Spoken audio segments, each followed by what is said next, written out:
السلام علیکم دوستو، اس ویڈیو کا تقریباً سارا مواد علی الفو کے ایک آرٹیکل سے لیا گیا ہے جو انہوں نے امریکن انٹرپرائز انسٹیٹیوٹ AEI میں سن 2012 میں لکھا تھا۔ یہ تحقیق اس لیے کی گئی ہے کہ کچھ لوگوں نے دعویٰ کیا تھا کہ آئنسٹائن نے اسلام قبول کر لیا تھا۔ علی الفو اٹلانٹک کونسل میں Rafik Hariri Center for Middle East میں غیر مقیم سینئر فیلو ہیں۔ الفو کے تحقیقی شعبے میں اسلامک انقلابی گارڈز کور کا کردار اور خاص طور پر ایران میں سول ملٹری تعلقات شامل ہیں۔ یہ بات بھی ذہن نشین رکھیں کہ یہ ویڈیو کسی مذہب یا فرقے کے ذرا بھی خلاف نہیں بنائی گئی، اس میں حقائق بیان کرنے کی کوشش کی گئی ہے۔ اگر آپ یہ آرٹیکل مکمل پڑھنا چاہتے ہیں تو آپ کو ڈسکرپشن میں اس کا لنک بھی مل جائے گا۔ سب سے پہلے آپ یہ ویڈیو دیکھیں۔ مانا ہوا سائنسدان آئنسٹائن اس پوائنٹ کو دیکھ کر نہ صرف مسلمان ہوا پھر شیعہ ہوا۔ جی ہاں، میرے پاس پوری کیسٹ اس کی موجود ہے۔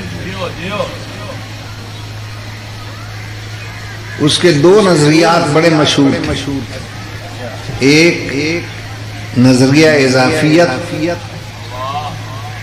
اور دوسرا کہ جب کوئی جسم نور کی سپیڈ سے تیز ہو جائے وہ انرجی میں بدل جاتا ہے۔ اس کی کوئی دلیل اس کے پاس نہیں تھی۔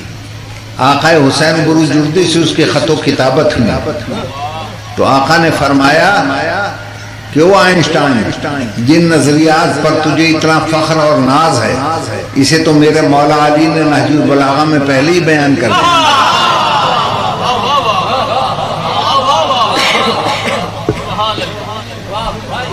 جب اس نے نہج البلاغہ پڑھی تو اس کو یہ کہنا پڑا،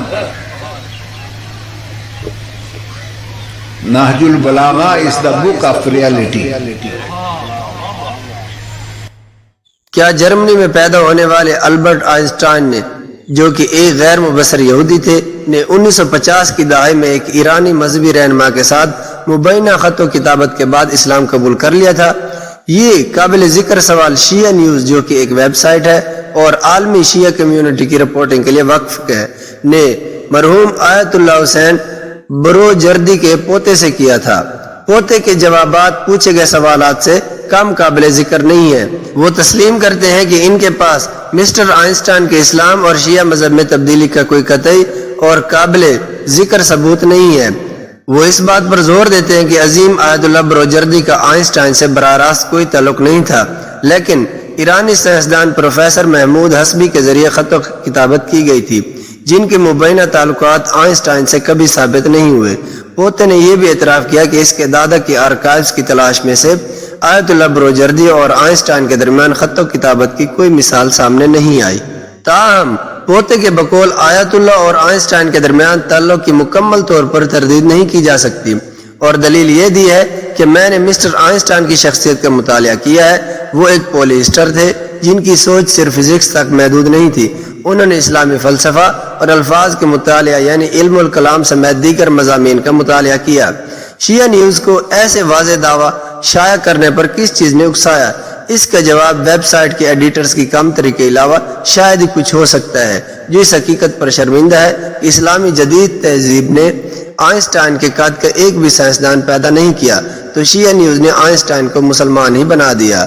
اس کے بعد مصنف نے کہا کہ شیعہ نیوز کے ایک اور سوال اٹھانا چاہیے، اسلامی تہذیب مغرب کی سائنسی سطح تک کیسے پہنچ سکتی ہے؟ مصنف نے مزید کہا کہ شیعہ نیوز کو قیاس کرنا چاہیے کہ اگر آئنسٹائن موجودہ ایران میں رہتے تو ان کے کیریئر کے کیا امکانات ہوتے۔ اس طرح کی قیاس آرائیاں آسان نہیں ہیں، لیکن اگر آئنسٹائن 1979 کے انقلاب کے وقت فزکس کے پروفیسر ہوتے تو آنے والے ثقافتی انقلاب کے دوران ان کا صفایا کر دیا جاتا، جس نے ایران کی یونیورسٹیوں کو غیر اسلامی عناصر سے پاک کر دیا۔ اس صورت میں آئنسٹائن امریکہ ہجرت کر کے دوسرے ایرانی ماہرین تعلیم کی مثال پر عمل کرتے۔ اگر آئنسٹائن آج کے ایران میں فزکس کا نوجوان طالب علم ہوتا تو اس کی قسمت بھی کچھ مختلف نہ ہوتی۔ آئنسٹائن نے شمالی امریکہ کی یونیورسٹیوں میں اسکالرشپ کے لیے درخواست دی ہوتی، بالکل اسی طرح جیسے دیگر ہونہار ہزاروں ایرانی طلباء جو ایران کو چھوڑ رہے ہیں۔ آئنسٹائن کو مسلمان بنانے کے بجائے شیعہ نیوز کو چاہیے کہ وہ اسلامی جمہوریہ کے حکام سے مطالبہ کرے کہ وہ ایران کے تعلیمی اداروں میں تعلیمی معیار کو بہتر کریں تاکہ ایران کی نوجوان صلاحیتوں کو پروان چڑھایا جا سکے اور برین ڈرین کو روکا جا سکے۔ دوستو آپ کا کیا خیال ہے اس معاملے میں؟ کیا آپ نے بھی پہلے سن رکھا تھا کہ آئنسٹائن نے اسلام قبول کر لیا تھا؟ میں نے تو اس سلسلے میں کبھی بھی نہیں سنا تھا، اور اگر آپ اس آرٹیکل میں دلچسپی رکھتے ہیں تو ڈسکرپشن میں اس کا لنک دیا گیا ہے، آپ اس کو مزید تفصیل کے ساتھ بھی پڑھ سکتے ہیں۔ ویڈیو دیکھنے کے لیے آپ کا بہت بہت شکریہ، ملتے ہیں اگلی ویڈیو میں، تب تک ہمارے چینل کو سبسکرائب کرنا